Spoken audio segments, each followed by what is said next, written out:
Hello, I'm Doug and this is the Taste and Sensibility channel. And today on Brie-Like cheeses number 23, we're looking at this French cheese called Petit Heletar, or some such name. Sure it's wrong. Wow, another one from Hervé Mons. It says it's made from sheep's milk. And packed on June 23 of 21 and best before August 14th. So I got another week or so for that gets a little iffy. Ooh, there's a few little brownish stains, developments, breakouts on the surface here. If I can see, it's got a white rind. It's in a little wooden collar. So it's made of wood. Some of these Brie-Like cheeses get a little runny. You need to keep them in. So there's the back label with useful information on it. So I'll keep that over here. And this particular cheese is not mentioned in Liz Thorpe's book, The Book of Cheese, which has been my guide for this whole exercise. She lists lots of craft-made, special creamery type things, and this is not one of them, although the creamery is in there. The particular kind of cheese is not. So I think you can see on the overhead camera there's a couple of brownish developments, so I think I'm going to just work with half of it and the half without the brown stuff. Let's see if I can get this out. Here it comes. It smells musty and fusty and mushroomy, like it's been growing under a log or something. Okay, it's got a little paper cup, like a cupcake. So, okay. So I'll just work with the half without brown spots. And that will get us by. So before I cut this open and get into it and start tasting and smelling, please give this video a thumbs up, hit that like button, leave comments and questions below, share the video with friends and family and random people. So I'm gonna put this right down the middle. And it's a little wet. What are we seeing in there? It's not, you know, the paper is kind of soggy and breaking. Okay, this is, and the bottom rind is sticking a little bit to the paper, but it's not going to be a disaster. It'll be easy to work with, I think. So you can see there's a nice light, delicate yellow color in there with a very distinct rind, white rind, outer coating, and it's probably Penicillium candidum, but it didn't really say. Let me read carefully. It doesn't say what culture. It's in there, it just says sheep milk, cheese culture, salt rennets. So I think I will start out on a really salty crostini.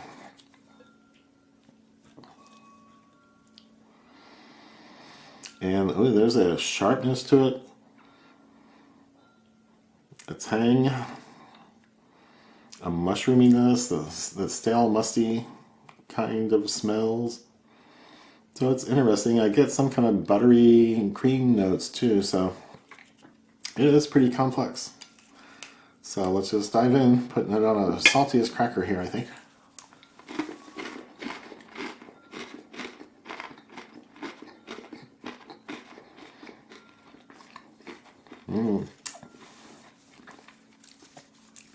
Yeah, pretty strong flavors. Rind, notes are there, the mushroomy stuff, some funky old sock, sweaty shoes, that sort of thing. Yeah, I shouldn't have left this on the paper because it's just a mess. So I'm just going to take it off the paper and put it right on my plate. Just not worried about that half. There we go. This will behave a little better, I think. So, on to some flatbread. There is just enough salt to perk up the flavors. So, it's not salty, at least not on the crostini. It may make itself known on the flatbread if it's in there. But I'm liking it.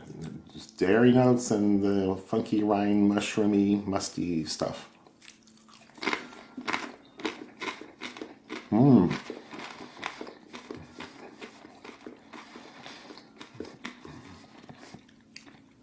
Oh, lots of dairy, lots of butterness. Full fat cream kind of feel and taste on that one on the flatbread. So when it's not competing with an oily cracker, the cheese really stands out as a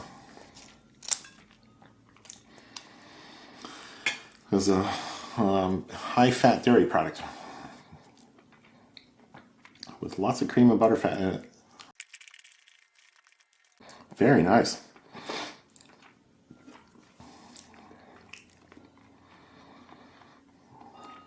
There's a strong tang. I think it often happens with sheep's milk cheeses. Okay, strong is too. There's a tangy, zesty, lemony thing that makes itself known. But it's not really a sourness or a sour milk kind of vibe to it. But I think that happens a lot in sheep's milk cheeses. So going on next onto this multi-grain cracker with no wheat in it, we will see if we get another facet of the flavors.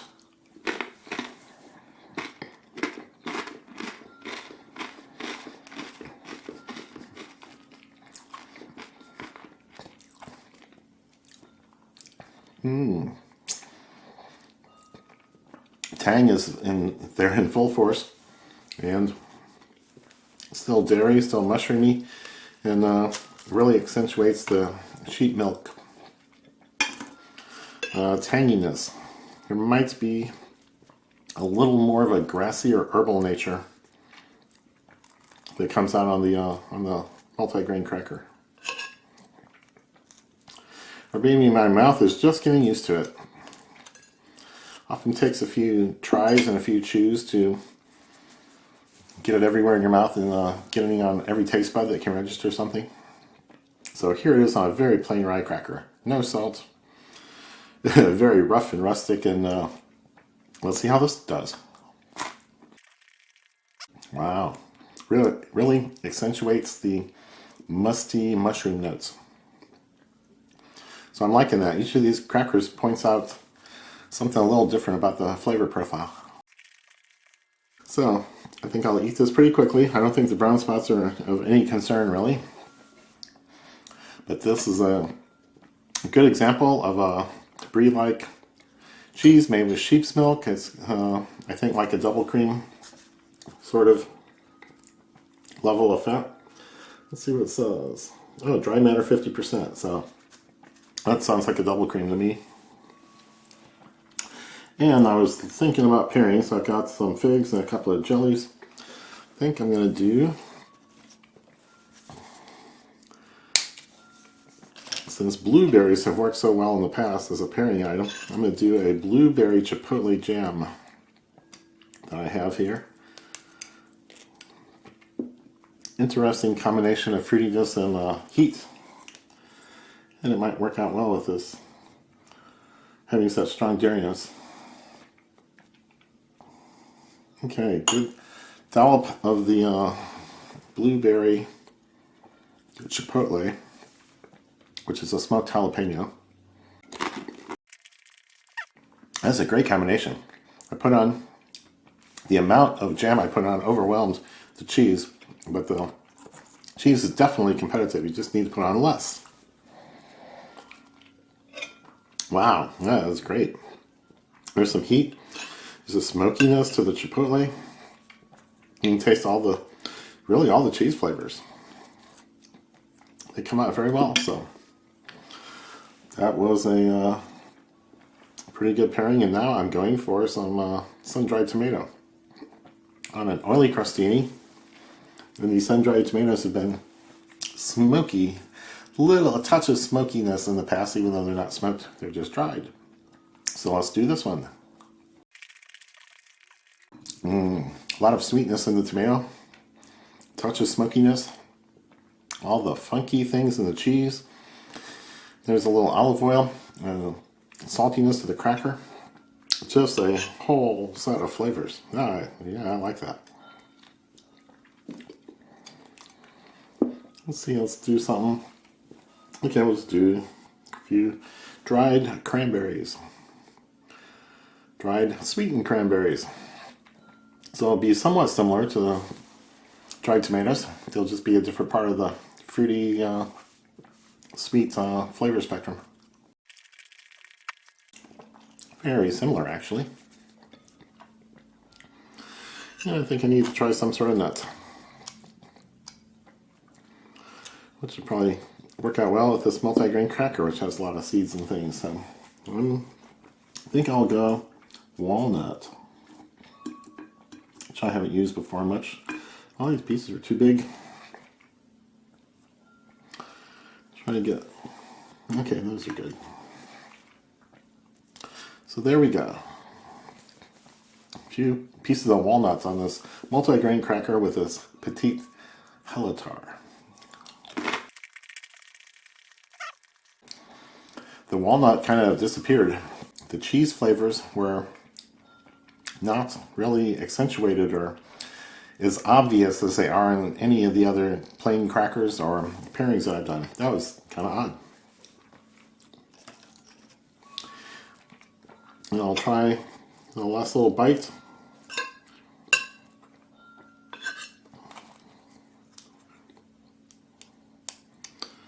With the Mission Fig, which I've got sitting over here, cut up. So I'll put this on and do that as my last pairing item.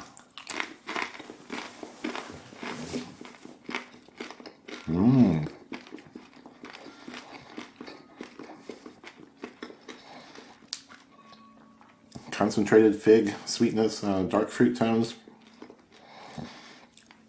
Stands up to the funky cheese pretty well. And nothing was salty about that on a flatbread. It's just some nice, plain, pretty natural flavors. Grain, fig, spoiling cheese flavors. They were wonderful. So again, don't forget to hit the like and subscribe buttons and click the bell to get notified when the new videos come out. And we only have another 2-3 of these Brie-Like cheese reviews left.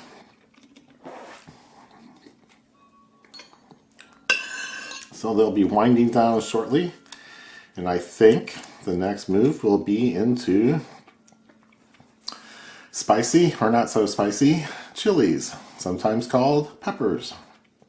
So we'll be diving into chilies that are added to food for flavor. But first we gotta finish up these cheeses, so cheers.